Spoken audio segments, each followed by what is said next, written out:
So as of recently, I have noticed that a lot of Caucasian people in particular are mass migrating towards these big cities, including New York City, including Los Angeles, including Miami, including even Tampa, Florida, right here where I live at, including Boston, including Chicago. They're mass migrating towards these cities, obviously for a purpose, but my problem with this is that this is literally causing the gentrification that we are trying to prevent. A lot of people of color live in cities predominantly. Anywhere you go, people of color will mainly be in cities. They will not be on the outer skirts of whatever state that you're visiting or that you're living in. That's just a fact. But these cities are becoming unaffordable to the people of color that predominantly live in these cities due to the mass migration of people that could afford it, which is fine. You're allowed to live wherever you want to live if you could afford it. That's a fact. But the problem here is that, for example, if I go to Atlanta, I will be welcomed with open hands because it's predominantly my colored people that live in Atlanta. But I've also been to the cities surrounding Atlanta, which is the rest of Georgia, and it's been very racist, very unwelcoming. So these black people, I feel like, would not really be able to live elsewhere, that we're getting pushed out, because that's what gentrification does. It theoretically pushes out the people of color. So then we have Georgia, for example, and this is just an example. You won't catch me anywhere else in Georgia. You know what I mean?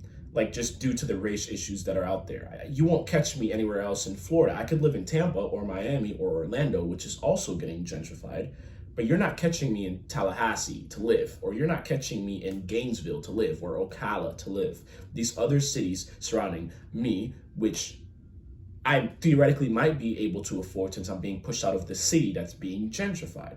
So my question is, where, as a person of color, are we supposed to live due to the fact that we're being pushed out of cities and we're not welcome outside the city? You know what I mean? And most states, you could really do your research. Most states, the people of color live in the cities and there's just racism outside of the city, in the state itself. You could look at California, you know what I'm saying? You could look at the state of New York. Yes, the state of New York. I'm not talking like New York City. No, I'm talking about like Long Island and Rochester and all those other places, just for example. Will not have as many black people as New York City does, obviously.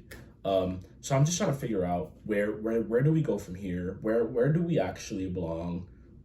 Since like I said, I'm not saying that there's any black people that can't afford to live in these gentrified apartment buildings that we see on TikTok every day. I'm not saying that is unaffordable to them. I'm just saying that there is a wealth gap between the people of color and the white people, which is just factual. They're just sometimes just more wealthy than us. That's just a fact.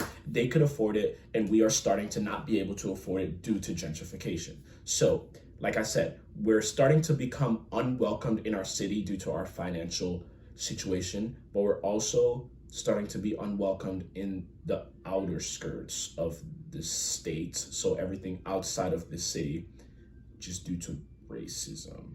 So it's just like, where do we